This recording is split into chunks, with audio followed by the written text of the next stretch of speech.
Welcome back to Wine, Whiskey, and Words, the podcast where we drink boldly, talk loudly, and overthink just about everything. I'm Brad, your host, wine enthusiast, music addict, and someone who believes every good conversation starts with a bold opinion and ends with, but I could be wrong. And as always, I'm joined by my co host, Daniel, a man who thinks multitasking means watching three YouTube tutorials at once, still believes his Roomba loves him back, and once tried to use Chat GPT to write his wedding vows for a wedding he wasn't even invited to. He's the whiskey to my wine, the glitch in my matrix, and the reason our group texts are always muted. Together, we've tackled life's pressing questions like what were the best candies from our childhood, and why are half of them probably illegal now? Where should you travel if you want adventure without needing a second mortgage? Which comedians actually deserve God tier status, and which ones are basically dad jokes in human form, still cashing checks because they peaked during the Clinton administration? And which once beloved people fell so hard from grace they're basically speed bumps on the cultural highway? Uh, but today, we're diving into something a little closer to home, literally your pocket. Are we letting technology control our lives? Are we too attached to our phones, scrolling away real moments in exchange for notifications we don't even care about? So grab a glass, silence your alerts. Yes, Daniel, that includes your fantasy football updates. And let's pour into another episode of Wine, Whiskey, and Words, where the pours are heavy and the logic is negotiable. Well, sir, once more you've nailed the intro. I appreciate it. Thank you. You did leave off that the format is basically we have something to drink. If you're new to the format, you might not know this. We have something to drink, and then we talk a little bit about that. Well, I didn't have that in any of the prior I know. intros. I just blanked on it. Oh yeah, I Yeah, don't care. I'm half useless most of the They- time. well, So I think it's your job to pour. yeah, pretty much. But yeah, we have something to drink. Then we talk about something interesting or things that are interesting lately. And then finally, we talk about our topic, which Brad introduced so well. Yes. So this week, we have some tequilas that we purchased on our cruise. Brad, if you don't mind pouring, I've got some notes about Okay, everything. which one do I pour first? Let's start with the gun. Okay. Because it's lighter.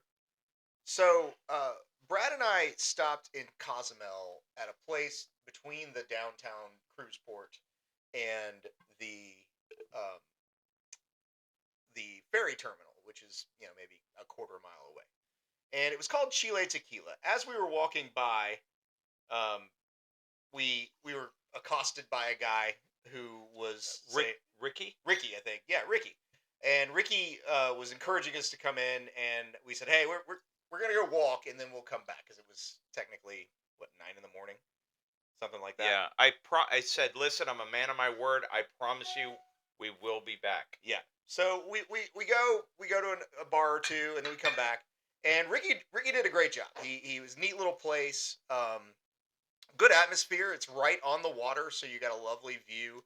It has great air conditioning, which is always a good thing in August. Chile Tequila. Yeah, Chile Tequila, and it's a chain, so there are a lot of them in this little area. They have a lot of they're endorsed by the cruise line and all this stuff. And Ricky was great. He walked us through a tasting. We tasted, God, feels like maybe eight tequilas.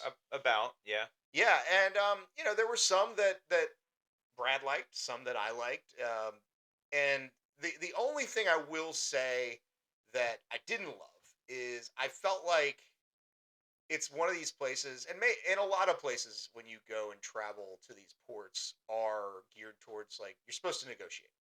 That opening price is going to be crazy high. That T-shirt that really should cost $3 is going to cost 25. That's any place when you're traveling. That's true. They'll do that. But but again, a beautiful spot, really nice place. They got wood paneling and barrels inside. It feels like you've gone somewhere special when you get there. There were a few things about it that I thought were strange, but we'll get to those in a minute. But anyway, the tasting was really informative. He explained, the production of each of the tequilas and everything like that. So we brought back 3 different bottles. the first one is a Blanco tequila, and we we got it. One of their gimmicks, you kind of get a feeling for what Mexican people think Americans are into when you go to some places, and this one was definitely I felt that way because half of the bottles that weren't already pre-packaged or pre like special were gun shaped. The other half were like skull shaped or American eagle, like eagle shaped, like bald eagle shaped, and it was kind of comical. And the guy's like, "Oh, we got the gun one," and I was like, "Oh, Daniel's like, I I." don't care about the I, gun one. I, I know he was like really excited that he was able to give us a gun shaped bottle, and Daniel was basically like, I'll pay you so yeah, I don't have to yeah. take the If I gun. can, I just get a normal bottle. But no, I mean the bottles are fun. They had some cute ones that I probably should have asked for other than the gun one. I But would have liked the skull. yeah, we should have I negotiated should have that. liked the skull. So this first one is a Blanco tequila. This is kind of their premium Blanco tequila. It smells like tequila. Yeah, I mean it just smells like a Blanco tequila. In a bit, we're gonna try some margaritas that I made with it because I feel like that's the only real good use of a Blanco tequila. It's like because I'm not familiar as well with tequila. To me, I would say it's kind of like musty burnt hay. Yeah, I would agree with that. So I've really gotten into tequila in recent years, and I've fallen in love with the Cristalino style tequilas, which are aged. They're just crystal clear. They look like a Blanco tequila, but they have that smokiness to them. This is not that. But the interesting thing about this is the way it tastes is 100% different than the way it smells. You get a little bit of a sweetness Yeah, out of this. yeah. Like I said, it's kind of like some wines where you smell it and you're like whoa, and then you taste it and you go oh that's nice. It's got it's I mean it's like you're drinking diluted sugar. Yeah, this one again. This is not the way I like a tequila. I tend to go towards your more aged ones anyway. Yeah. But if I'm going to drink a Blanco tequila, often it's in a margarita, but it's also I'd actually prefer that like true traditional tequila taste. I feel like we tried this one, but I don't remember it tasting this way. To be fair, if we tried this one, it was after we'd had That's true. We had probably 7 had or a 8. lot of other Yeah. things that had kind of overpowered it. I mean, it's okay. Um, not my favorite. I'm gonna That's okay. I'm gonna pour this into my pre marg that I had earlier. Oh, okay. Yeah, I pre-gamed a little bit. Oh, nice. It was a day at work, so Oh, it happens. fair.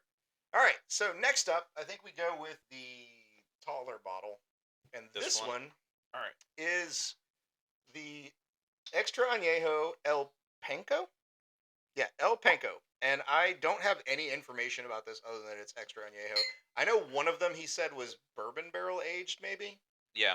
but I don't remember which one. Um, We had some drinks before we got there. I actually had this like amazing giant frozen margarita. he did. Which did you post it to the? I have not done that yet. One of the interesting things that I have coming up will explain why I have not done that yet. But this is the El Penco. This is an extra añejo, and so the tequilas I've started to really love are the añejos and your extra añejos. I like that they're more like a whiskey because they've sat in a barrel for a while. And this you get a little bit of that smokiness. I do like that you get a little bit of maybe cinnamon or nutmeg maybe on It's the like a cola on yeah those. yeah And then you actually get in the back of your uh palate a bit of that Coca-Cola yeah. It's got a note. good color. It's a very like dark, rich looking tequila.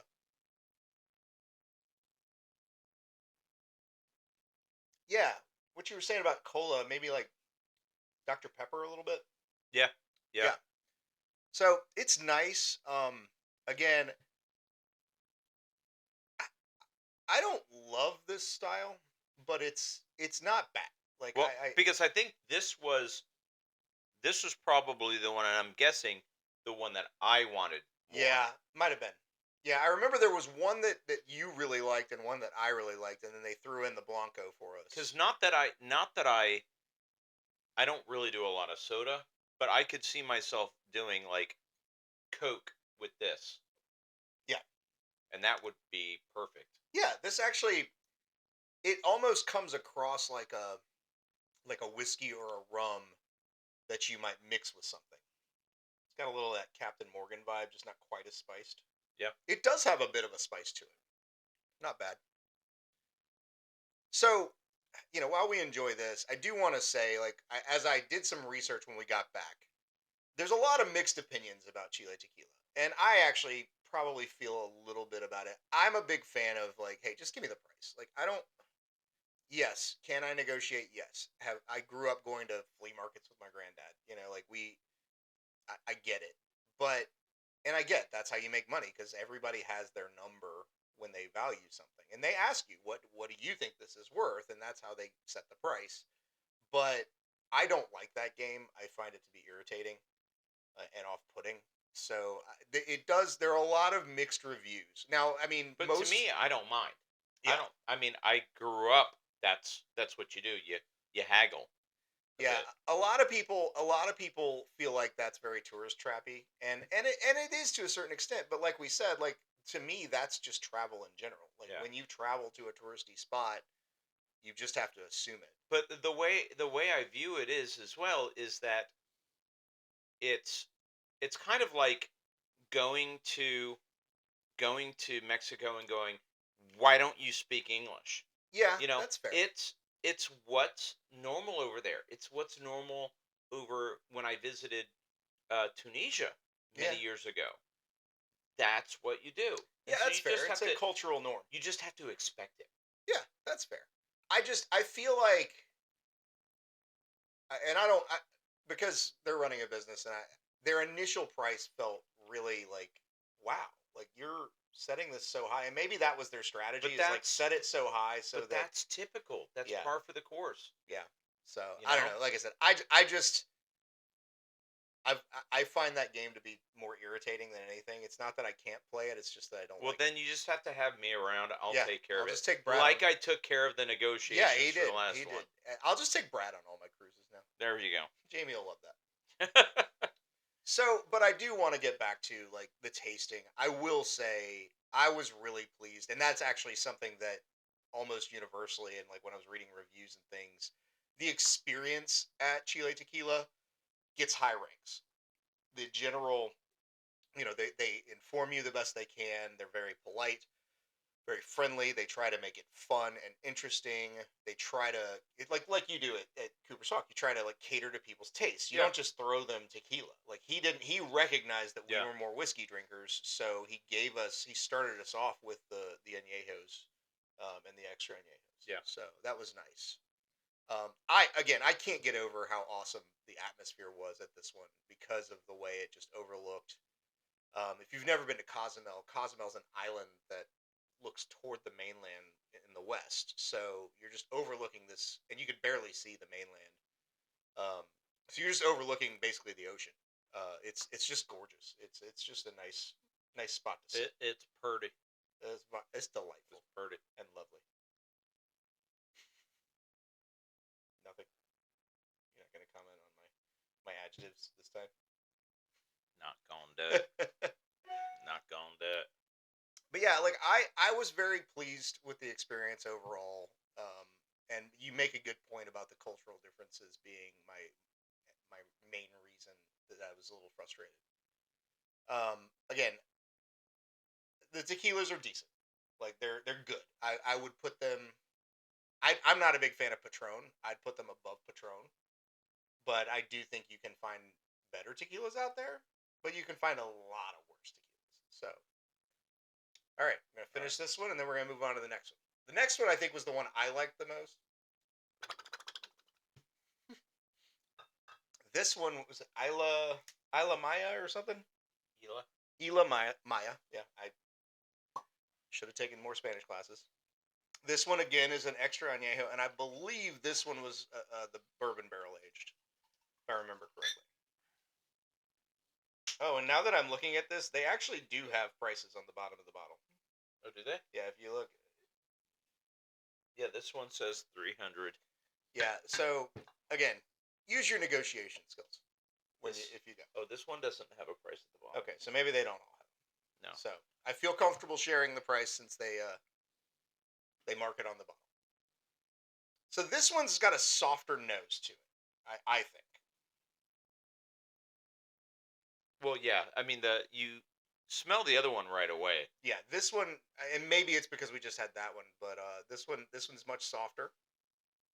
You get more vanilla, I think, which is something I like. One of my favorite tequilas is Comos right now, and it's a very good tequila. And their extra añejo and their añejo have a lot of that strong vanilla. This is definitely softer on the palate. It's a lot smoother, and it kind of I want to say combines both the first and the second one, although a little bit muted. So it got a little bit of the sweetness and a little bit of the cold. I get more smoke out of this than that one. I get more smoke in the taste to me. I'm not getting much smoke at all. Oh, okay. Well, yeah. Well, different people have different tastes. I mean, we Yes, talk that is about this in correct. wine all Yeah. the time. I go to Cooper's Hawk and I'll meet people who the wine I think is the best there. They're like, oh, I hate that one. I Yeah, can't. they're like, I like romance red. Yeah. I like sweet red. Yeah, the same damn All wine. right. Well, so I like this one, but I think, again, the true test of a Blanco tequila is how does it hold up in a margarita? And now part of this is the question of like how good was my recipe? And I grabbed a recipe, and I am a horrible person because I did not make a note. Actually, no, I did. I grabbed a recipe from a barabove.com, and this is a margarita Ooh. recipe with Grand Marnier because I really enjoy a little Grand Marnier in a margarita. And the recipe for this one is 2 ounces of wait, nope, that's the wrong one. 2 ounces of Blanco tequila, 1 ounce of fresh lime juice, half an ounce of Grand Marnier, and 0.25 ounces of agave nectar. Now we are not I'm gonna leave this in there so okay. we can add. Okay, we are not adding salt just because it makes a mess, and this is the workout room for the house, and the ice is melted together. Hold on. Yep, there you go. Brad's the man. Well, here you go. All right, and then my glass is here. I'm gonna use my wife's New Kids on the Block shaker that she got at some concert. So good That was times. a concert from last year. The Magic Summer 2024. Oh, So Brad, I'll pour yours first. all right. And it's not a well sealed shaker. All right. Yep. Please don't spill it on my There's computer. you a nice.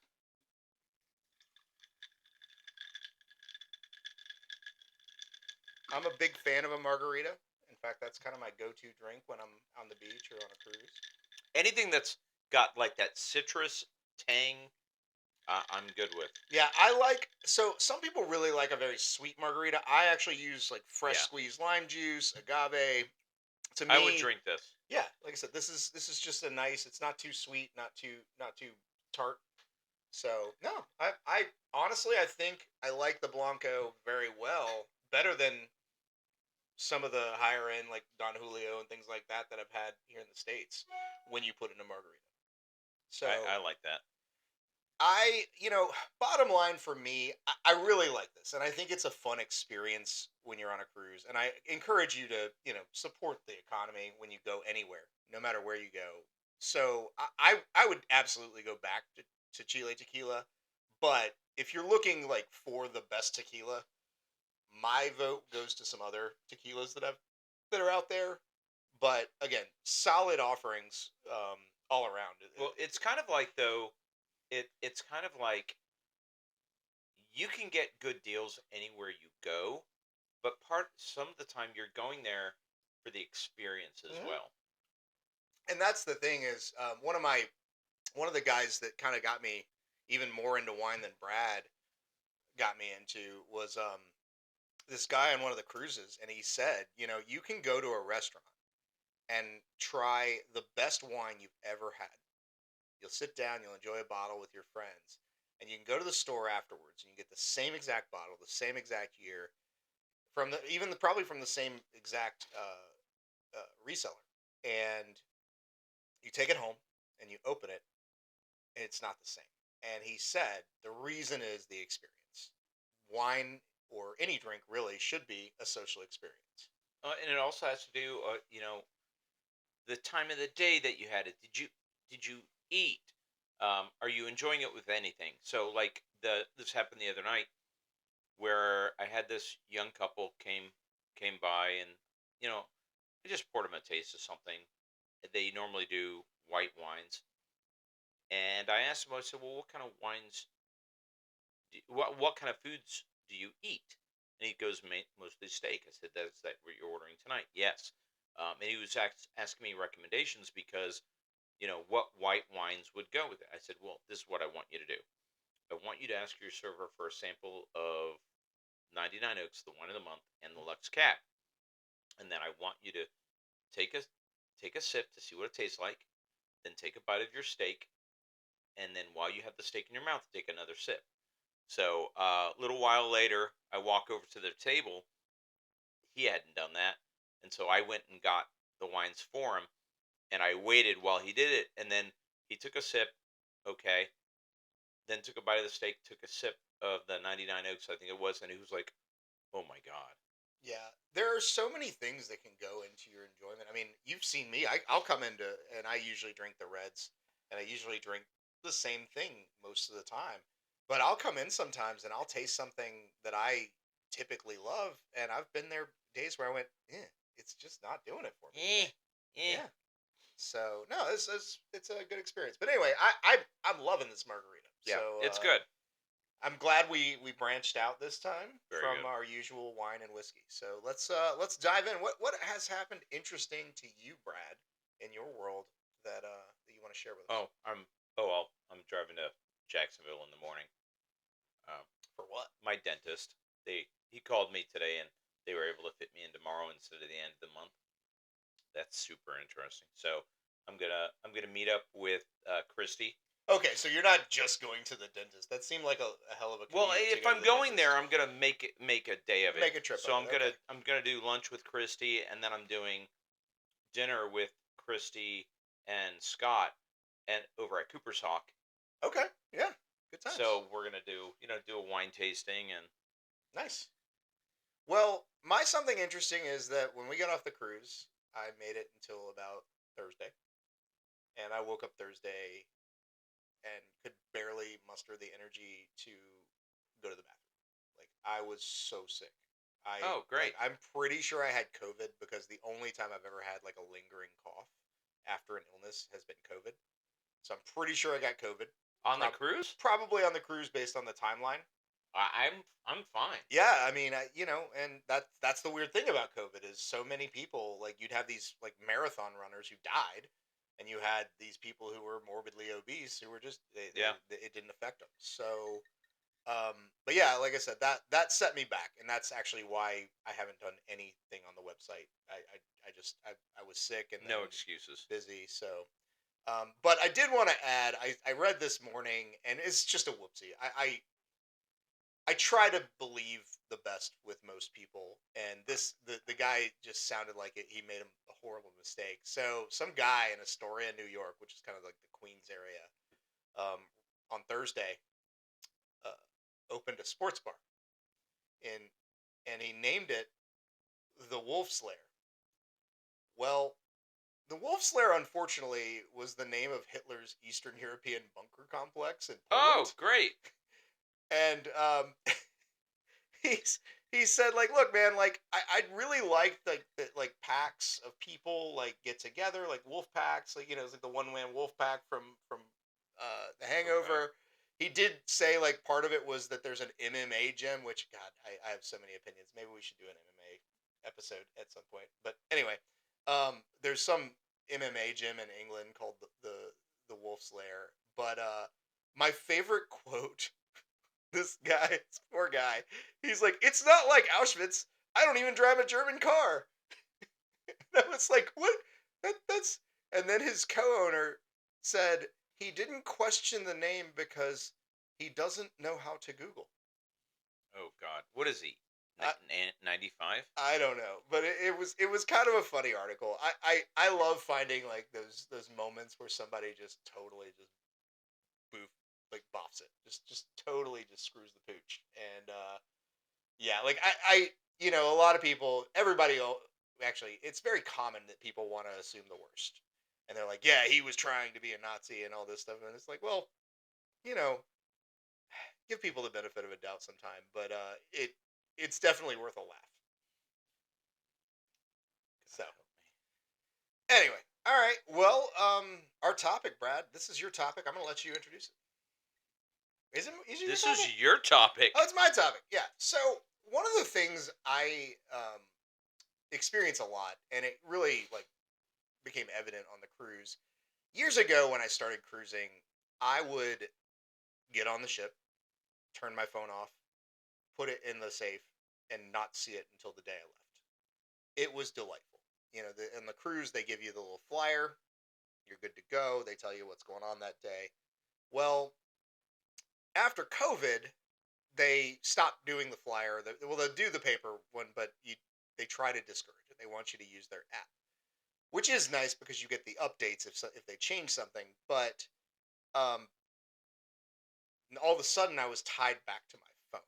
And something I noticed on our cruise was that even people who were like really having a great time, their phones, even if they didn't have the internet package, were dinging because for some reason the internet on the ship, you still get push notifications. You couldn't open them, but you'd still get them.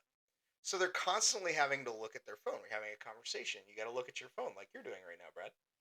Oh, I'm sorry. Yeah, yeah. So I thought it'd be really interesting to talk about like how technology is, or ask the question: is technology controlling our lives? Like we have these ideas that it's beneficial, and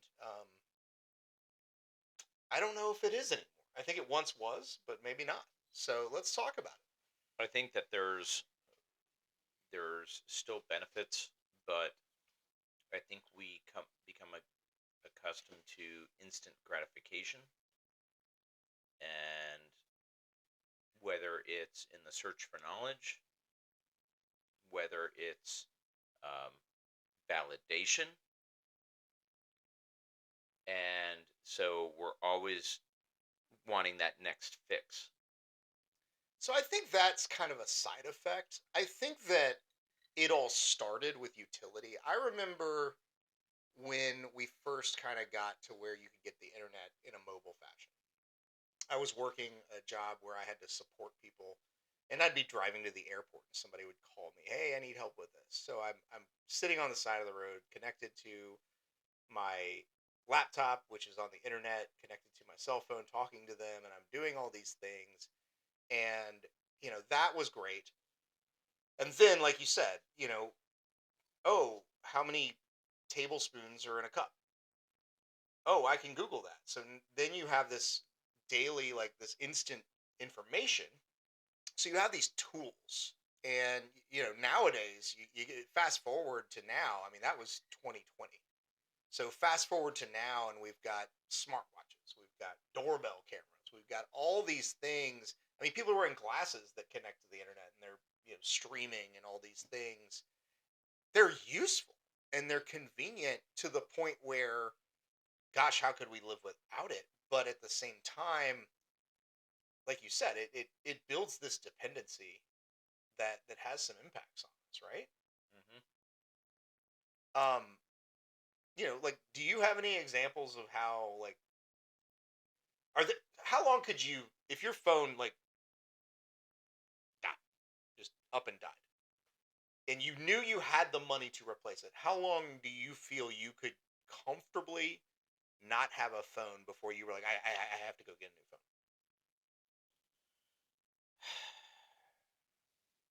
I'd honestly want to replace it right away. Yeah.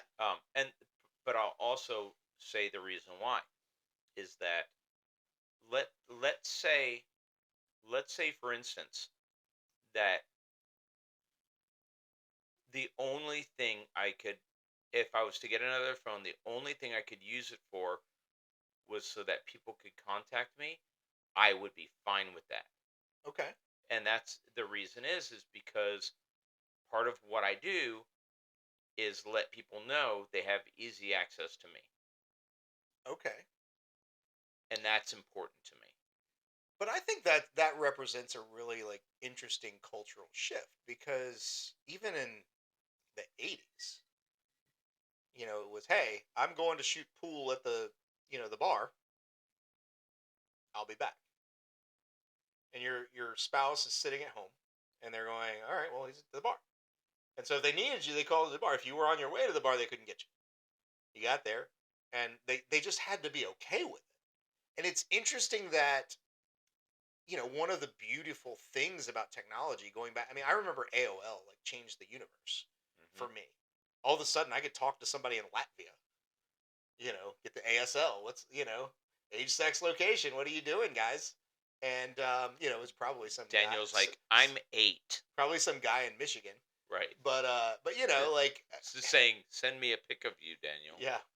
But, no, like, I feel like it was this great idea that just over time started to twist our perceptions of the norm. Like, does somebody really need to get in touch with you that urgently that you couldn't just Well, I mean, wait till you got to your voicemail? but part of it is that they're accustomed now of me responding fairly quickly.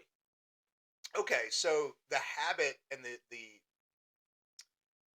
the convenience of it all has just become so routine that when Right. you're But it's separated from it, it's problematic. but let me put it this way.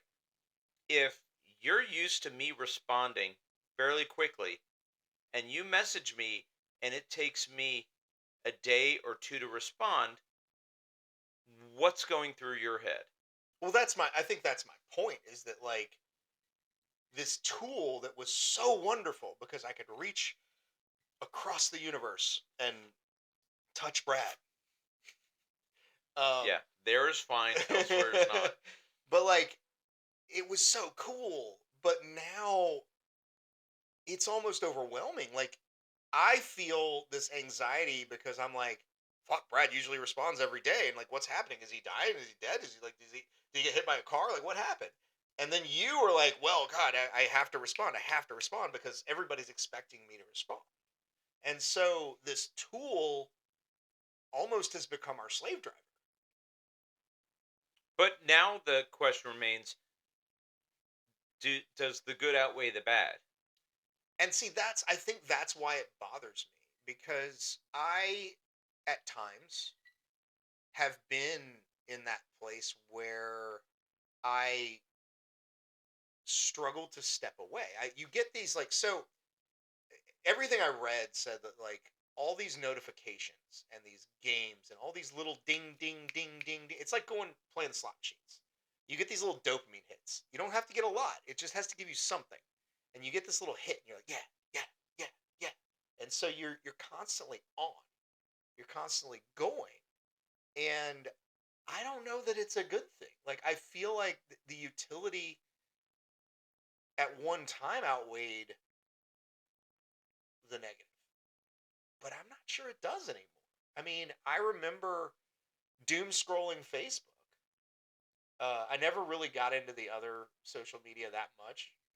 I got tied into the book face, but I just remember sitting there and finding myself like hours later with really nothing added to my existence, and I hadn't actually communicated with anyone. You get this weird like, ugh, I'm getting information, but I'm not actually connected. So I don't know that I believe that it helps. Um, I I think really, um, it it depends on the person. There are some people where that they spend their whole life with their head face in the phone. Yeah. And there's some people who could take it or leave it. I do think it comes and goes. I'm guilty of downloading that game that seemed like a cool thing because I saw an ad when I was doing something else. Fortnite is back on the iPhone. Yippee! And then I'll spend a month where I feel like it's all I'm doing, and then I wake up one day and I go, oh God, like, Yeah, I actually had, I went through those phases with, playing some of those, slot machine games on the hmm phone, or the Pokemon, and then I was like, you know what? I'm spending so much of my time doing that.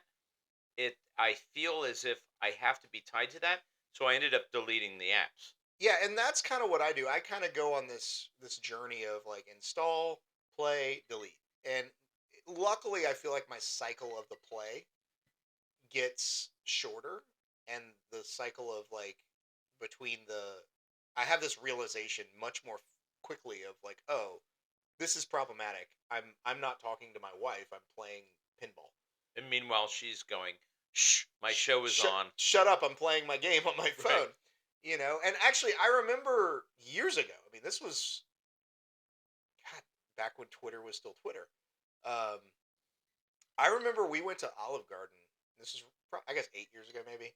Um Sat down, and this couple walked in, and they walked to the table staring at their phones, sat down, never said a word to one another that we noticed.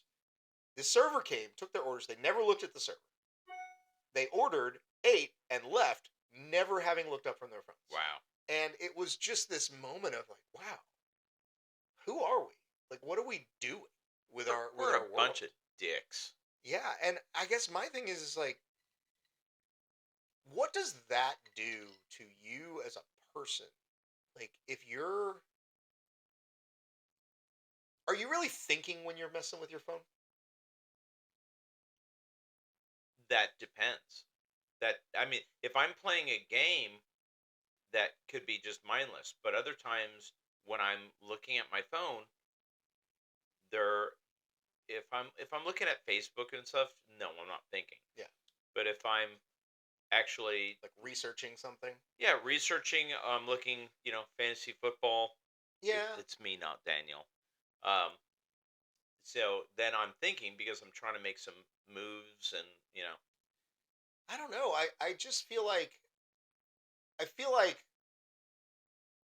there's a yes. I see what you're saying about the research aspect of it, and that I think is when you've got yourself in this is a tool mode.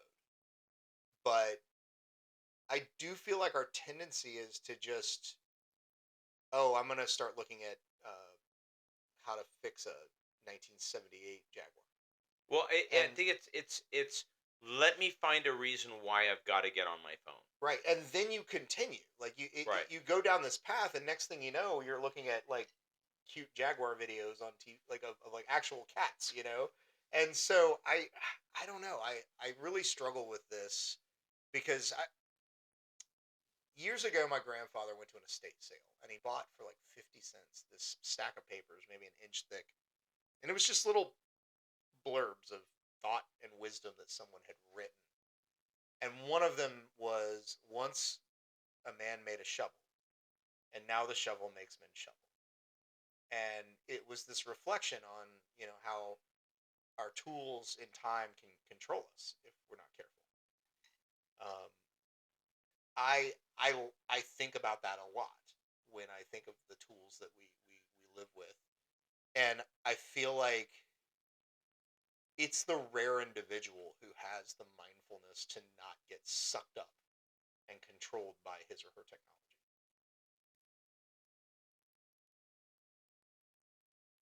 Fair enough. All right. So I guess next question from that, I think we have this like general idea that technology can be problematic. How do you like how does an individual, but also how do we as a culture, and maybe the argument is that we as a culture aren't responsible for one another, but how do we deal with that? Like how do you break that cycle of not being a victim of your technology? I think it's like any addiction. You have to acknowledge it, and it's not up to us as a society to say whether or not you can do something, because that's Yeah, I'm Now not. you're getting becoming fascist. Yeah, I don't think we should Um, control people. I'm just saying, like, is there a benefit to us but I think, making recommendations? I think it's a matter of engaging with each other. Okay. So if you know you're talking to me and I'm going like this the whole time, and it's kind of like the hey, Yeah. my eyes are here, Yeah. my eyes are here. You know, It happens to me all the time. They're right? always looking, and I gotta. It's like, Yeah, hey, I'm up here. right. Exactly, Yeah. exactly. Just pointing things out. Um, you know, getting becoming more social. Yeah. I know I come back to this a lot, and I do think this is one of those things. I don't think we need to enforce it, but I do think we should encourage it. Is just having that daily like check in with yourself of what all did I do and what did it add to my life. You know, whether it's your technology or your friends or whatever. Like, is this really serving me? I spent 4 hours today playing Candy Crush. Did that really serve me? What did I not do? Oh yeah, I took Y- my kid to the park. He had to play on the seesaw by himself while I was playing Yeah, Candy but you Crush. don't get the thing about playing Candy Crush. You don't even get real candy. Exactly. What's the whole We need point? a we need a phone that dispenses candy when you're playing Candy Crush. Invent We that could shit. partner with them and just have it spit out Pez. Mr. Beast, Yeah, let's create a phone here we go. I where it creates Feastables. Yes. Actually, isn't Mr. Beast actually starting his own like phone company or something? Is he? I had not heard that. It's probably fake news. Yeah. You know I don't play with my phone enough to know what's Yeah, true or not. no. So no, I think that boundary setting, that mindfulness is really important. Okay, hold on. Now that I finished drinking the margarita and I'm back to this one, This is I the one get we had before. this is the second. No, this is the third one that we had. I get chocolate on the nose. Yeah, but it also like really makes it doesn't help the taste. It helps the nose. Yeah, it doesn't. Oh God, Yeah, no. right? Yeah, you don't want to do that. I'm done with the margarita. Okay. You I'll want some more I'll margarita? I got some more all You right, want all some right. more margarita? It's good. You need some more ice? We got more No, ice too. I mean I have ice in Yeah, there. just hold the lid on. Hold this. Yeah, you got to take this Yeah. off. There you Here, the rest go. is Yeah, yours. I'm proud of myself. I made a Not margarita that bad. Brad will like, and yeah, good times. Not bad. But yeah, so I think a couple things that I came up with as I was trying to process like ways to keep the utility of technology, but also protect yourself from being a slave to it. Were, you know, obviously saying like, hey, I need to constantly think about how much time, like at least when I say constantly, maybe on a daily basis, how much time am I spending on this thing? And what am I doing with it? So if I'm talking to mom or dad or my wife, it's one thing. If I'm playing Candy Crush, maybe it's another. If I'm doom scrolling on Facebook, maybe it's another. If I'm, binging Fox News and Newsmax, maybe it's another. Like Right. you have to ask yourself, why am I doing this and what is it benefiting me? Another thing, and this was something that was suggested by some websites, and it's very hard to do, but I think it's possible, is kind of create your like safe spaces where you either kind of outright ban technology or just really discourage its use. So if you're having a meal with your spouse or your family, maybe say, hey, before dinner, our phones go in the next room. We're going to sit down. We're actually going to have a conversation. You're going to Well, look at me. so to your point, one of the things that people do is like if they're going out to eat, they all put their phones in a pile. Yeah. The first person to pick up the phone pays for the entire bill. I've read this. I've also read a thing. I was wondering. So I played the Powerball the other day. Obviously, I'm still here, so I didn't win. We'd have a much better studio if I had won. Uh, so I played the Powerball. You know, it's fun to think about what you do when you get that, you know, that ticket. But uh, I played the Powerball, and I thought to myself, like, if I had just money where I could just do whatever I wanted and really didn't need to make money, I would love to start. I think we talked about this before. Like, I would love to start a coffee shop slash wine bar, maybe wine, beer, and coffee. Oh, where there is no signal in the Yeah. place. So I looked it up. Apparently, it is illegal not only in the United States but in most countries to block jam cell signal. However, you can like put shit in the walls so that the cell signal can't get through. Well, like any like at Cooper's Hawk, tried it's very difficult to get a signal. Yeah, you kind of have to Um, connect to the Wi-Fi. connect to the Wi-Fi to do that. But you know, like maybe build yourself a little Faraday cage, or like they actually sell Faraday bags, so you can buy these things that when you put their bags that you put your phone in, and it can't get cell signal, so it's not going to ding. Your watch isn't going to ding. You know, all the distractions go away, Right. and you can enjoy a conversation. You can actually exist in the real world for a minute, and I really like that idea. Again, I'm not a luddite. I'm not saying we should destroy all the machines yet, but I do think that having your safe space and defining those boundaries for yourself is really important. Fair enough.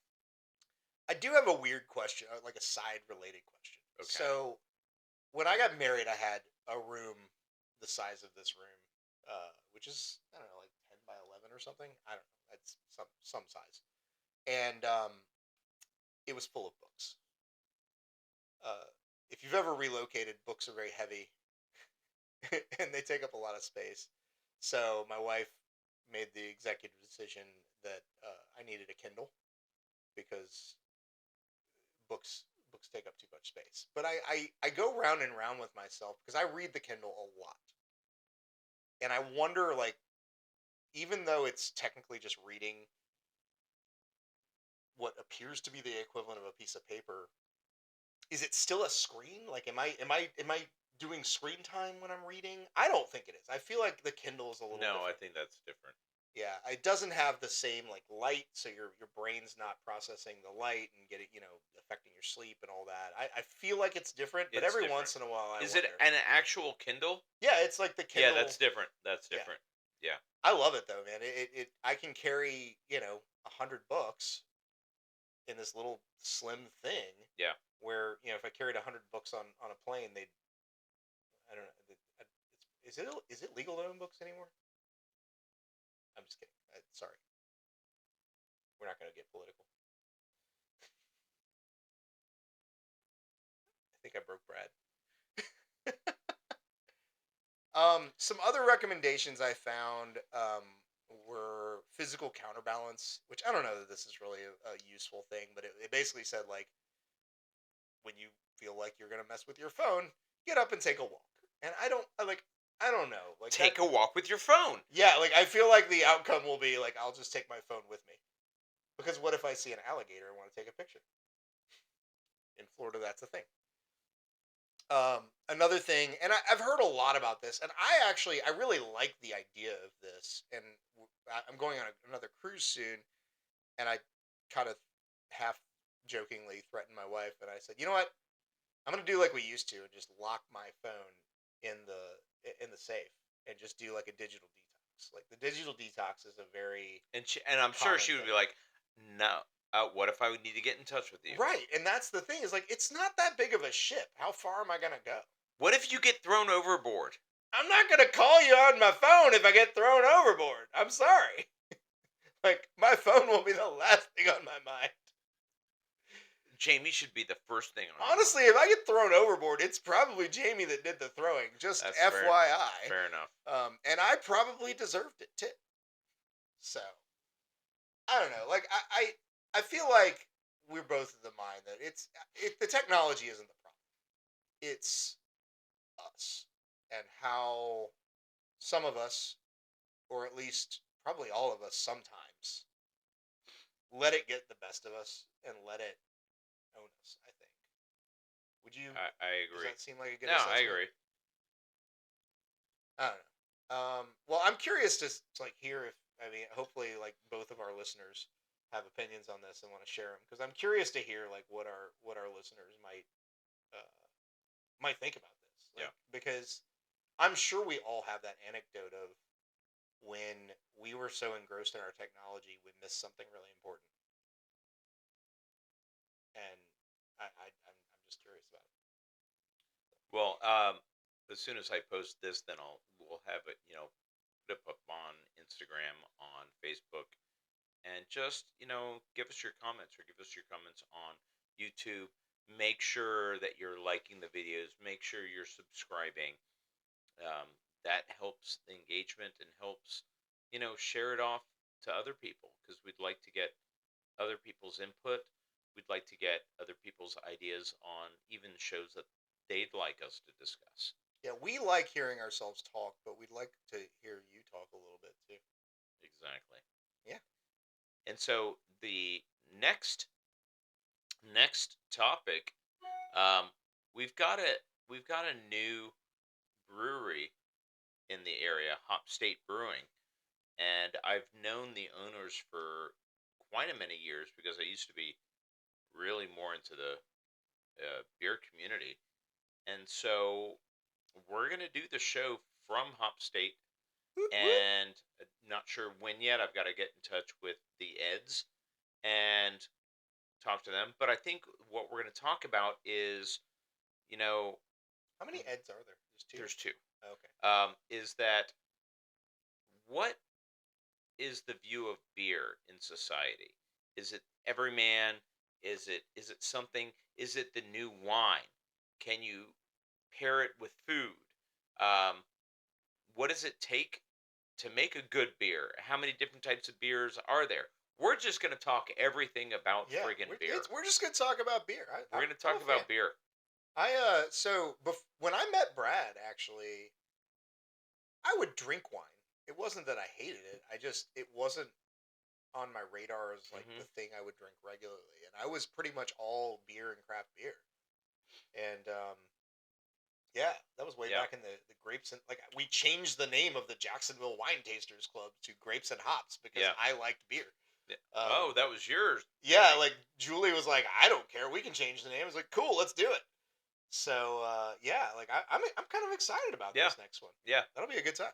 So, before we get into what's happening on Reddit, Oh yeah, um, I forgot a, about that. a new thing is, what are we reading?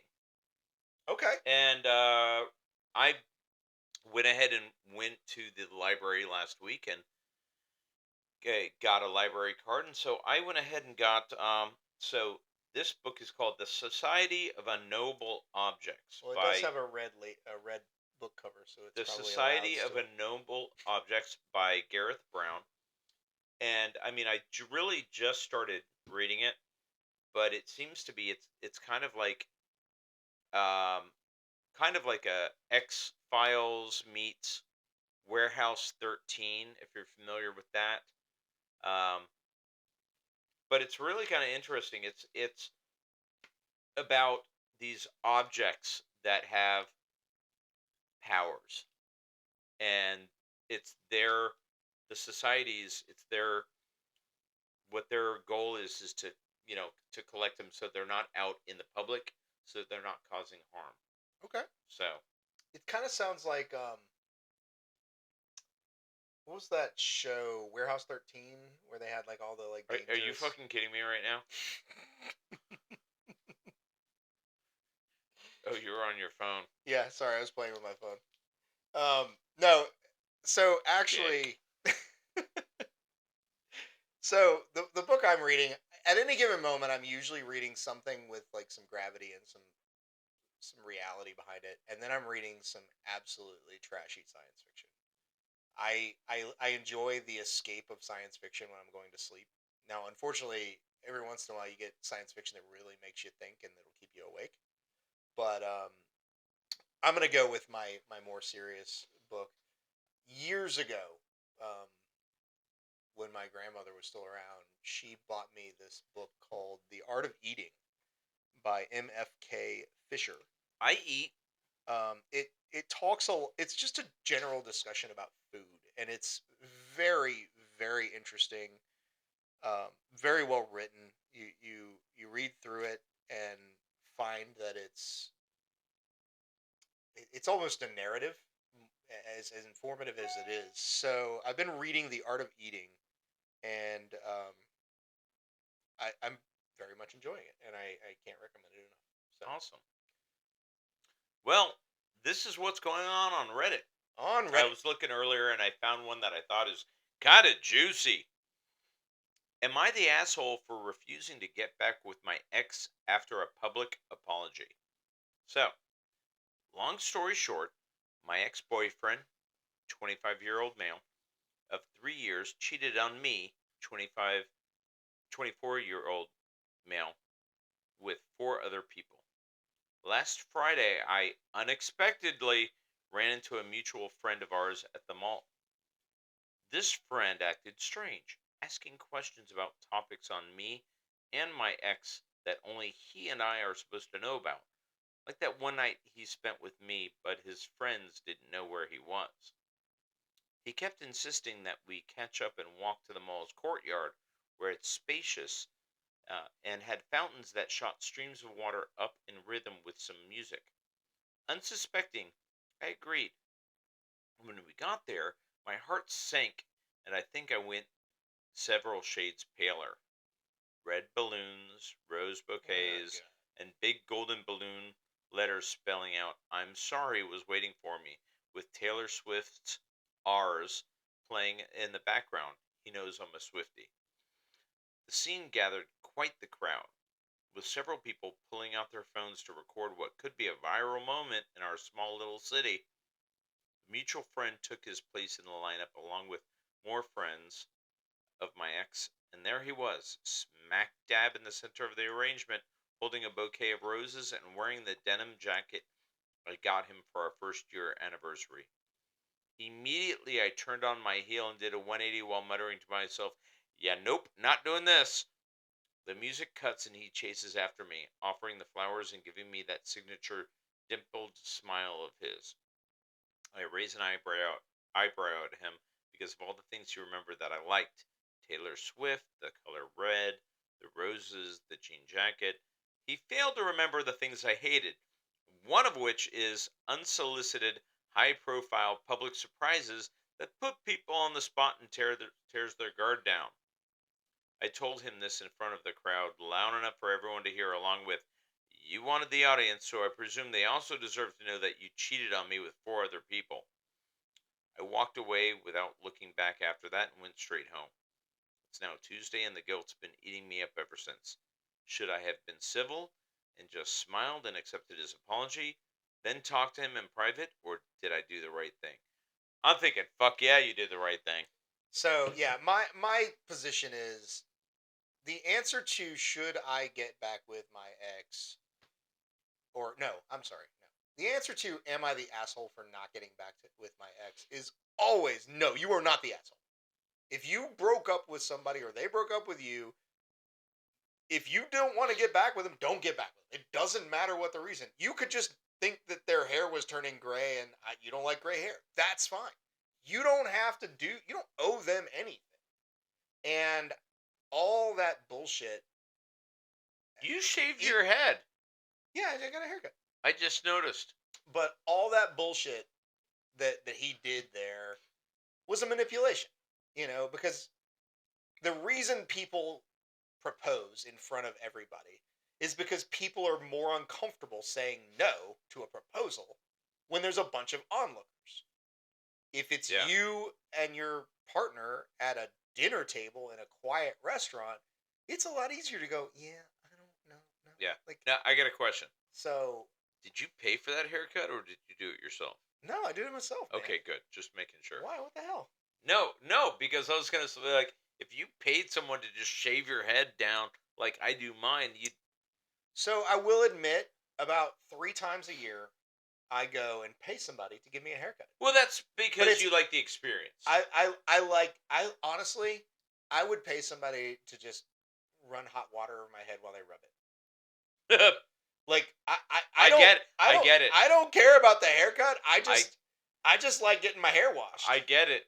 Right? Like, cause like, man, I don't know what they teach. I don't know like the method that they teach at But it's the cosmetology school. massage. But like they like Yeah. they got the magic fingers. Like Yeah. when they do I it get it. right. I get it. I get it. So and Totally then get it. like if you go to I'm not a huge fan of sport clips. You know, I But knew if you go to sport clips, they put that hot towel on you and then they rub your head. I It's- knew you were. So as soon as you said I'm not a fan, I'm like I knew you were talking about sports clips. Yeah, like Because I don't love back it. when I had hair, I did that, and it was good.